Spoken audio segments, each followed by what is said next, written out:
Bonjour, chers amateurs de terreur. Aujourd'hui, je vais raconter des histoires effrayantes sur Voisin. Si vous n'avez pas le cœur bien accroché, mieux vaut ne pas regarder cette vidéo. Je ne suis pas responsable des nuits blanches que vous pourriez passer. Si vous avez vraiment du courage, regardez jusqu'à la fin. Allez-vous y arriver? Le train des damnés. La pluie battait le pavé de la petite ville de Saint-Rémy, une nuit où le vent hurlait entre les bâtiments abandonnés. Adriana, une jeune policière aux yeux perçants et au caractère bien trempé, venait d'être mutée dans ce coin reculé de la France. Depuis son arrivée, elle avait entendu des rumeurs étranges au sujet de la vieille gare désaffectée située en périphérie de la ville.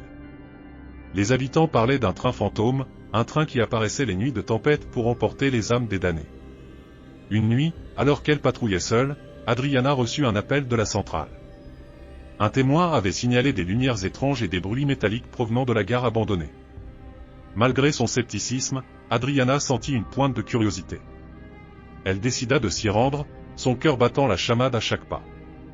Arrivée à la gare, la scène était digne d'un film d'horreur, les rails rouillés disparaissaient dans le brouillard épais, les vieilles locomotives étaient figées dans le temps, et une atmosphère glaciale enveloppait les lieux. Adriana marcha prudemment le long des quais, sa lampe torche perçant à peine l'obscurité. Soudain, un sifflement strident brisa le silence. Une lumière aveuglante jaillit du brouillard, révélant une locomotive antique avançant lentement vers elle. Le train semblait irréel, émettant un faible scintillement fantomatique. Le cœur battant, Adriana s'écarta des rails, laissant passer le train. Les wagons étaient remplis de silhouettes floues, leurs visages figés dans une expression de terreur. Elle reconnut certains des disparus de la ville, des visages d'autrefois familiers maintenant marqués par la souffrance. Soudain, la porte d'un des wagons s'ouvrit avec un grincement sinistre. Une force invisible sembla attirer Adriana vers l'intérieur. Luttant contre cette attraction mystérieuse, elle fut finalement aspirée dans le wagon, la porte se refermant violemment derrière elle. À l'intérieur, l'atmosphère était oppressante. Les passagers fantomatiques murmuraient des prières désespérées. Un homme, visiblement le conducteur du train, se tenait à l'avant. Son visage était voilé d'une obscurité impénétrable, mais ses yeux brillaient d'une lueur malsaine. « Bienvenue à bord du train des damnés, dit-il d'une voix caverneuse. Tu es ici pour expier tes fautes. » Adriana, terrifiée, tenta de comprendre. « Quelle faute? Je n'ai rien fait de mal, » s'écria-t-elle. Le conducteur émit un rire sinistre. « Les fautes des vivants ne sont pas toujours visibles. Tu as condamné des innocents sans preuve, tu as ignoré des appels à l'aide par arrogance. Maintenant, tu dois faire face à tes actes. » Les mots du conducteur la frappèrent comme un coup de tonnerre. Elle se souvint des moments où elle avait négligé des indices cruciaux dans ses enquêtes, où elle avait jugé trop rapidement. Chaque omission, chaque erreur de jugement, avait condamné des vies. Le train s'enfonça dans les ténèbres, emportant Adriana et les âmes tourmentées vers une destination inconnue. Les jours, les mois, voire les années s'écoulèrent sans qu'elle ne puisse échapper à ce voyage infernal. La seule chose qui restait claire était la voix du conducteur résonnant dans son esprit, « Chaque arrêt est une chance de rédemption. Mais sache que la rédemption n'est pas toujours possible pour ceux qui ont condamné les autres. » Les souvenirs revinrent en tourbillonnant, des visages, des lieux, des cris de désespoir. Adriana se rappela de cette nuit où elle avait refusé de croire une jeune femme qui affirmait être poursuivie par un homme. La jeune femme avait été retrouvée morte le lendemain, victime d'un crime atroce. Adriana se souvint aussi d'un homme qu'elle avait accusé à tort de vol, sa vie détruite par cette fausse accusation. Elle revit chaque scène, chaque erreur, chaque jugement précipité. Les passagers du train, des âmes torturées, semblaient ressentir la même chose. Chacun portait le poids de ses fautes, visibles dans leurs regards vides et hantés. Adriana commença à se demander s'il y avait un moyen d'échapper à cette damnation éternelle. Elle se tourna vers le conducteur, désespérée. « Que puis-je faire pour expier mes péchés ?» demanda-t-elle, les larmes aux yeux. Le conducteur, toujours impassible, répondit, « Reconnaître tes erreurs est la première étape. Mais cela ne suffit pas. Tu dois sauver ceux que tu as condamnés, réparer ce qui peut encore l'être. » Le train s'arrêta soudainement.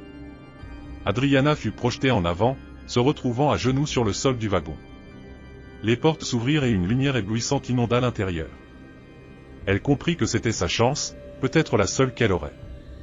Adriana se releva péniblement et sortit du wagon, ses jambes tremblantes sous le poids de la culpabilité et de l'espoir. Dehors, elle se retrouva dans un paysage onirique, un lieu entre réalité et cauchemar. Elle vit les âmes qu'elle avait autrefois condamnées, errant sans but, leur regard plein de douleur. Adriana sut qu'elle devait les guider vers la lumière, vers une paix qu'elle-même n'avait pas encore trouvée. Elle commença à parler à chaque âme, demandant pardon, expliquant ses erreurs, promettant de les aider à trouver la rédemption. Chaque fois qu'elle réussissait à apaiser une âme, celle-ci disparaissait dans un éclat de lumière, s'élevant vers un endroit meilleur. Le processus était lent et douloureux, chaque confession la rapprochant un peu plus de sa propre rédemption. Adriana ne savait pas combien de temps cela prendrait, mais elle était déterminée. Le poids de ses fautes semblait s'alléger à mesure qu'elle aidait ses âmes. Finalement, elle se retrouva seule dans ce monde onirique, la dernière âme à sauver étant la sienne. Le train réapparut, prêt à l'emporter une dernière fois. Le conducteur, cette fois-ci, avait un regard plus doux. « Tu as fait ce qui devait être fait.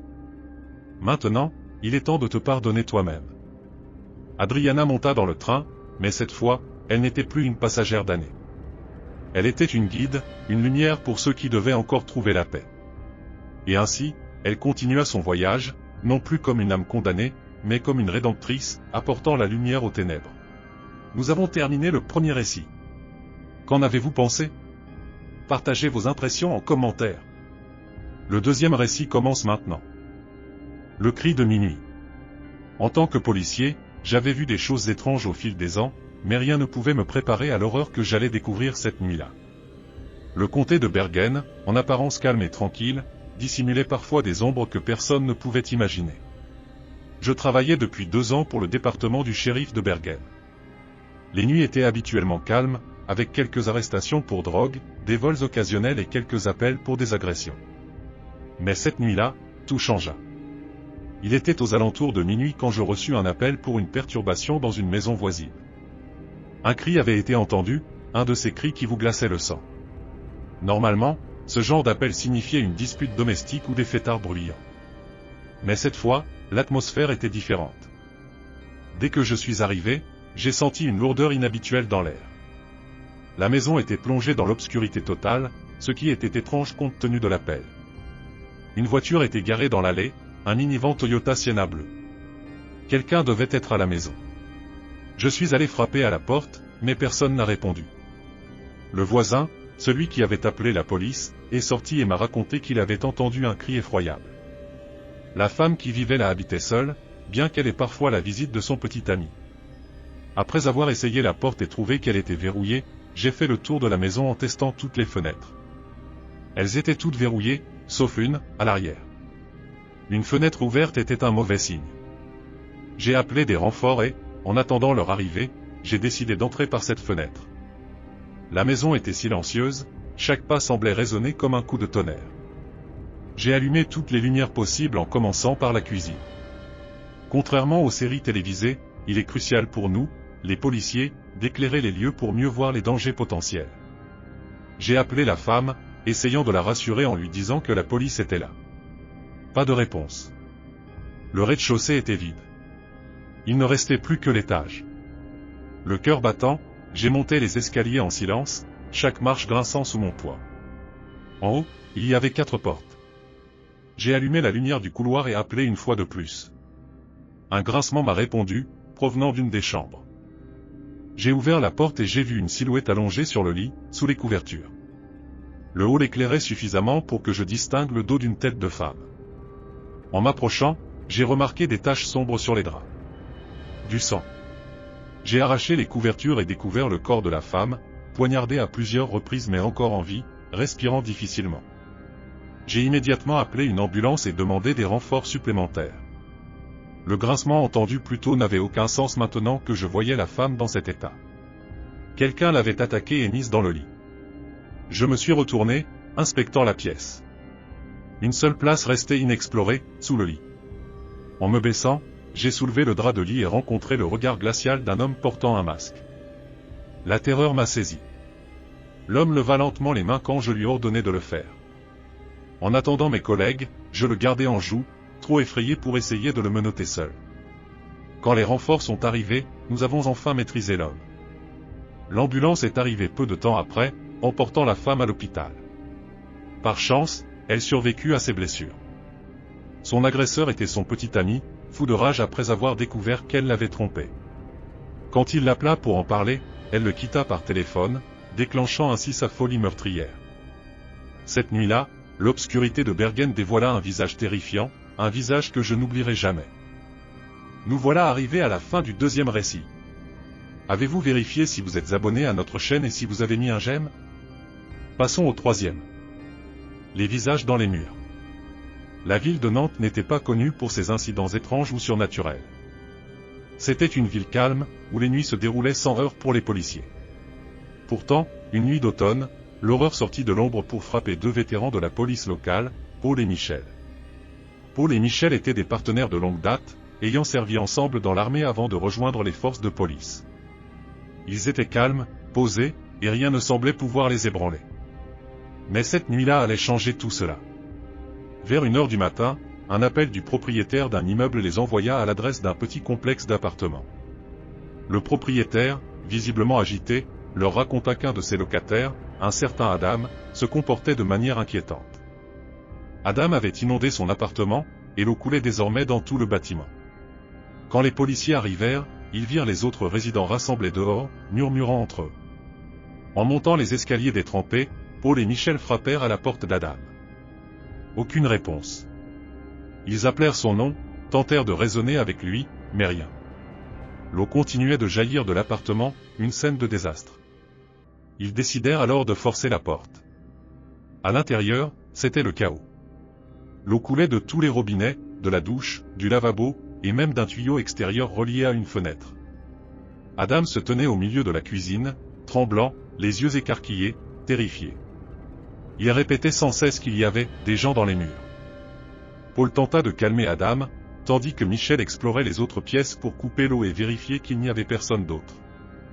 En entrant dans la chambre d'Adam, Michel remarqua quelque chose d'étrange, une fine ligne tracée sur le mur, comme un découpage en forme de porte. Les mots d'Adam résonnaient dans la tête de Michel, il y a des gens dans les murs. Michel appela Paul. Ensemble, ils s'approchèrent de cette mystérieuse ligne, leurs armes prêtes. Ils tirèrent le panneau, et la lumière révéla 3 visages pâles, peints de motifs étranges, qui les fixaient. Le temps sembla se figer. Les 3 individus cachés dans le mur ne bougèrent pas, leurs yeux grands ouverts dans une expression de pure folie. Paul et Michel leur ordonnèrent de sortir, les menottèrent et les emmenèrent au poste. Adam, quant à lui, était emmené par d'autres policiers, encore tremblants, murmurant sur « les gens dans les murs ». L'enquête révéla une histoire encore plus sombre. Les 3 individus étaient membres d'un culte retiré dans les bois. Ils avaient ciblé Adam à cause de ses problèmes mentaux, espérant l'intégrer à leur groupe par la peur et la manipulation. La situation aurait pu tourner encore plus mal si Paul et Michel n'étaient pas intervenus à temps. Malgré leur calme habituel, Paul et Michel furent profondément marqués par cette affaire. Les visages dans les murs hantaient leurs rêves, des yeux peints et fixes dans l'obscurité. L'incident résonnait comme un écho sinistre dans la tranquillité de la nuit, rappelant à tous que parfois, l'horreur se cache juste derrière les murs, prête à surgir. Et voilà, notre 3e récit touche à sa fin. Avez-vous pensé à vous abonner à notre chaîne et à mettre un j'aime? Poursuivons maintenant avec notre 4e histoire. La femme à la lame. En tant que policier, nous voyons souvent des choses perturbantes, mais cette nuit-là allait graver dans ma mémoire une terreur que je n'avais jamais imaginée. Nantes, normalement paisible, cachait cette nuit-là un cauchemar vivant. Il était environ 2h du matin lorsque nous avons reçu l'appel. Un homme terrifié signalait une femme étrange allant de porte en porte, frappant et murmurant des choses incompréhensibles. Cette femme, décrite comme ayant de longs cheveux emmêlés et cachant quelque chose derrière son dos, semblait totalement dérangée. Le résident avait une caméra de porte-ring et nous a montré la séquence enregistrée. Ce que nous avons vu était digne des films d'horreur les plus effrayants. La femme fixait la caméra pendant plusieurs minutes avant de presser le bouton. Elle murmura des mots inaudibles, son visage tordu dans un sourire sinistre, puis elle se mit à frapper violemment à la porte, demandant du sang. Sa voix était stridente, et chaque fois qu'elle répétait ses demandes, elle riait comme une folle. Finalement, après que l'homme eut menacé d'appeler la police, elle s'éloigna, mais pas avant d'avoir tenté de déloger la caméra. Nous étions maintenant 3 unités à patrouiller le quartier, cherchant cette femme. Notre description pour la radio était « femme possiblement armée et dangereuse ». Nous étions sur nos gardes. Après quelques minutes de recherche, un nouvel appel nous parvint, une intrusion avait été signalée dans une maison voisine. En arrivant sur les lieux, nous avons trouvé la porte avant déverrouillée. Nous sommes entrés prudemment, nos armes dégainées, appelant la femme à se rendre. Un cri désespéré provenant de l'étage supérieur nous fit monter rapidement. Les résidents, un couple terrifié, se cachaient dans leur chambre, la femme leur ayant fait peur en frappant et griffant à leur porte. Chaque pièce de la maison semblait déserte, jusqu'à ce que nous atteignions une chambre à l'arrière. Là, dans l'obscurité totale, un rire glacial retentit. En allumant la lumière, nous découvrîmes la femme assise sur le lit, un couteau ensanglanté à la main. Le lit était trempé de son propre sang, elle s'était entaillé le poignet. Entre ses jambes, une poupée de petite fille couverte de sang. Elle continua de murmurer des choses incohérentes sur le besoin de sang, regardant directement dans mes yeux avec une intensité terrifiante.